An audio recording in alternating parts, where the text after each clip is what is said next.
offer you this lesson from Unity of the Keys Spiritual Center.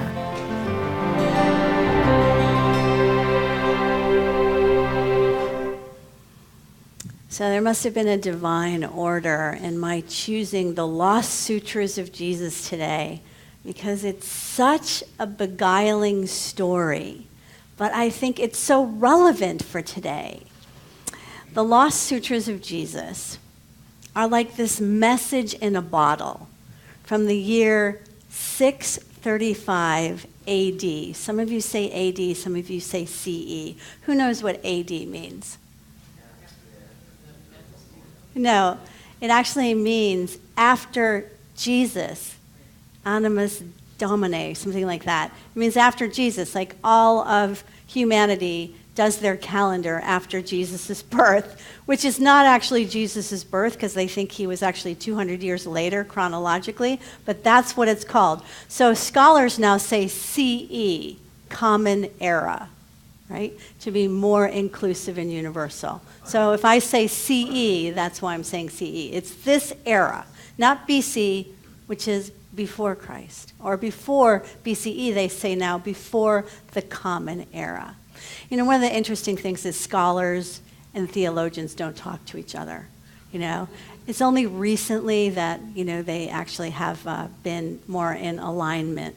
So this is a testimonial to that divide.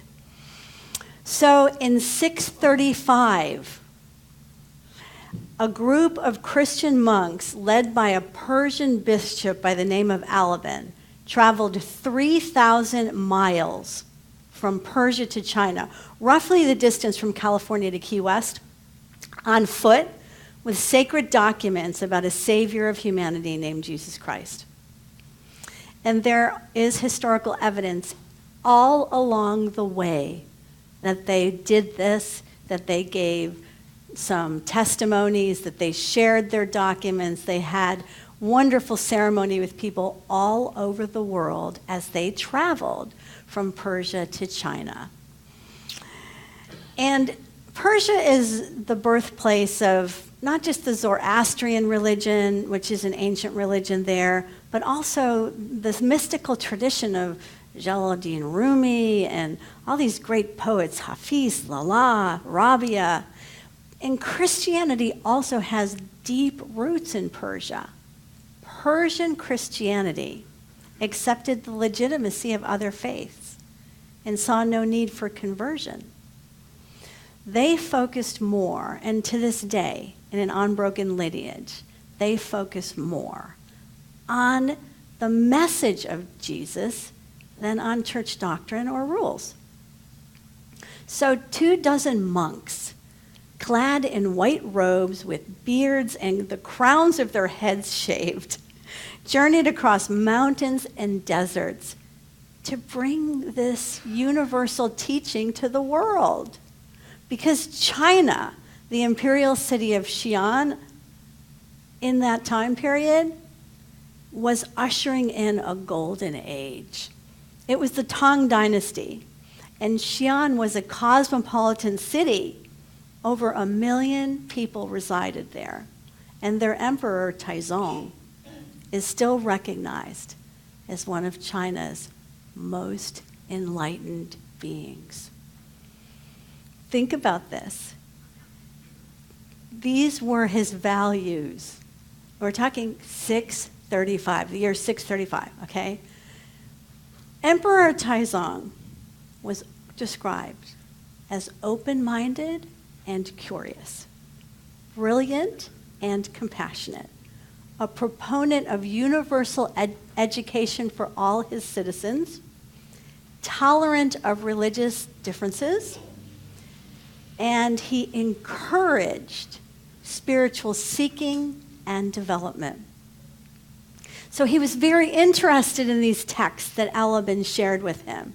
And after studying them diligently, he gave these teachings of Rabbi Jesus a new name. He called them the Luminous Religion. Isn't that great? The Luminous Religion. And since he was a proponent of religious tolerance and a patron of the arts and education, and his library contained, they say, upwards of 200,000 volumes, rivaling the library at Alexandria that was burned, he ordered Aleben to translate these scriptures into Chinese. And there were Christian churches throughout China during that time period. There's one still. When the political climate in China began to change dramatically, sometime around the year 1000, it is believed that people hid these documents in what is now called the caves of 10,000 Buddhas, and they were not seen again by the world for 1,000 years. They've been carbon dated. It's true. But here's the interesting Indiana Jones-like story. In the year 1900, a Taoist monk who was restoring cave paintings in Western China accidentally found the sealed cavern with these ancient documents. And he sold 7,000 manuscripts and 6,000 fragments to Sir Aurel Stein, a British archaeologist, in 1907. Anybody know about Sir Aurel Stein? Yeah, he sold them for the paltry sum of $650 because Dr. Stein, who received his PhD by the age of 21 and was described by Western academics as, quote, the most prodigious combination of scholar, explorer, archaeologist, and geography, bamboozled him by invoking his deity and got him to give over all these documents for $650. In China, they describe Aurel Stein as, quote, the most despicable of those foreign devils who literally steals our valuable antiquities out of the hands of a naive monk. Just so you get the perspective, right? It's different if you're in China than it is if you're here, right? They say history is in the mind of the historian, right? So Sir Aurel Stein was a notorious bachelor and archaeologist and explorer who went into China with his Scottish Terrier Dash and removed tens of thousands of documents and antiquities. And guess what he did with them? They were worth millions. He invoked the lineage masters of this impressionable young Taoist monk and swindled and bamboozled him into giving him countless treasures for a pittance of money, which he took back to Europe. And what do you think he did? Because he was fluent in Chinese. Think he translated them and gave them to the world? Not. Sold them to the highest bidders, rendering them to the basement of the Vatican, gallery owners, and private collections. Paul Pelliot, a similar kind of scholar from France, also fluent in 13 languages and a full professor of Chinese at the age of 22, went to China on the heels of Sir Aurel Stein and through a similar method, commonly known as swindling, got 600 documents, or I'm sorry, I don't know how many documents he got, but in 1908, through a similar method, he got thousands, they say, of rare documents and also sold them on the open market. And then 600 documents were sold in 1930 to a Japanese expedition, and they did attempt to translate them. But they remained in kind of obscure academic circles until, guess what year? Just guess, just a wild guess, from 1908 and 1932, 1998. In 1998, Martin Palmer, another young, adventurous man with a great passion for Chinese culture from the United States, heard a story about caves in China and went on a quest to find them. And a 115-year-old Buddhist nun showed him where this ancient Christian monastery and these sealed caverns of the 10,000 Buddhas were, just on the outskirts, 50 miles from Xi'an, which is now a UNESCO World Heritage Site. And here, archaeologists have since discovered even more rooms underground and continue to discover rooms under the pagoda. Can you show the picture? This is what Martin Palmer saw when he turned the corner. Is that amazing?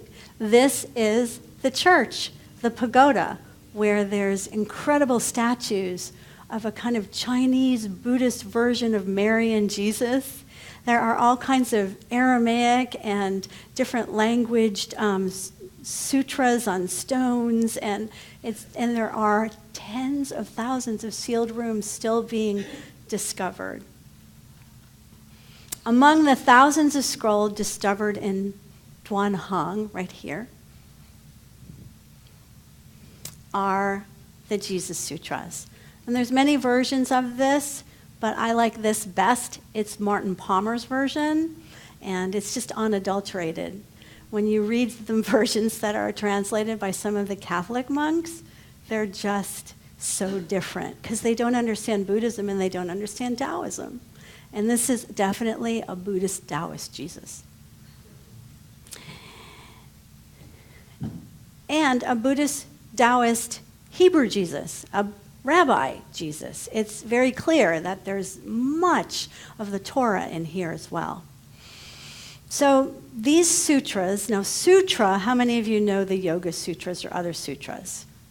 Can anyone tell me what the sutra means? The word that, yeah, it's like a thread, because sutras are knowledge, which we can only give each other in little threads, right?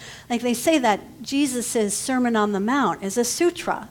You know, blessed are, and then he gives you a little line. That's a sutra-like thing. In the Yoga Sutras, there's small bites, so we can grasp what the hidden truth is in those words. And they're often assembled in ways in the language, because in the ancient language, there's no gender, and there is no, how do I say it, time as we know it. So there's no sense of then, before, or after. So they're written so that it's a present moment teaching, and you have to, like you do pictorial Chinese, if you've ever done that kind of translation, it could be done 10 different times, these two characters, 10 different times, it will be 10 different translations, because you're trying to get the picture of it, the feeling of it, the vision of it. It's not an exactly worded language. So you can imagine from Persian to Chinese to Greek, Latin, Hebrew, English, how many different nuances our Bible has gone through to what the original meaning might have meant, and then to what we have today. So this helps us because things like the Jesus Sutras and also things that were found near the burning of the libraries of Alexandria, other documents that have been unearthed there, the Dead Sea Scrolls, they're very different in some ways than our Bible, and in other ways exactly the same. So when you read those, it gives you a feeling of Jesus that may be different, may even be better, may even be fuller than you knew him before. So in the Jesus Sutras, they cover a variety of topics. The 10 methods for meditating on the world, the nature of the one spirit, the story of the Jesus Sutras and how they came to be, the creation, and then there's a whole section, which he calls biblical parallels, because there were fragments of Bible stories. And there's a section called the 4 Laws of Dharma. And then, this is my favorite, Jesus' teachings for those who have escaped the realm of desire. And then there's a parable. There's the 5 skandhas, a new way of life, prayers and liturgies of the Eastern Church, and the story of Jesus, his story. So I want to stress today, why am I telling you about this? Why is this important, right? Because in the midst of these turbulent and confusing times of bombings and killings and lies and cover-ups and outrageous negativity that bombards us every time we open our phone, a television, anything, and the intentional suppression and distortion of the truth in our own country, this obscene time period in which we live, it's important to understand that this is not the first time, right? And that truth will not die. So I leave you with Jesus' teaching on the fourth law of Dharma. Dharma means right action. And his teaching is no unexamined truth. That's the fourth law of Dharma, no unexamined truth. And he goes on to explain that the truth is like looking at the white of the moon in the water. If the water's cloudy, you're not going to see it clearly. So what does water represent? We're 75% water, right? 70 to 75% they estimate. So truth, as the moon in the water, being cloudy or not, represents our own consciousness, our own emotions. If our consciousness is in a state of confusion, anger, jealousy, whatever, we will not see truth clearly. Our consciousness will distort the truth, and we've talked about this before, through defense mechanisms like projection and blaming, and being irrelevant and not addressing the real point at all, just denying the truth completely. When we get too stressed out or there's too much cognitive dissonance, we can't handle it. We'll just make something up. So here's what the Buddha says about that. To Kalama, his very best friend, and to all his students, the Buddha says this: don't accept anything simply because it's been said by your teacher, or merely because it's been written in your sacred book, or merely because it's been believed by many, or because it's been handed down to you by your ancestors. Accept and live only that which you yourself see as truth in your gut and face to face. So, as true followers of the Luminous Religion of Jesus Christ, Myrtle Fillmore says we're required to discipline our mind in the journey from the personal to the Christ consciousness. The personality wants to cling to society, to dogma, to being in the right religion, or the right circle of friends.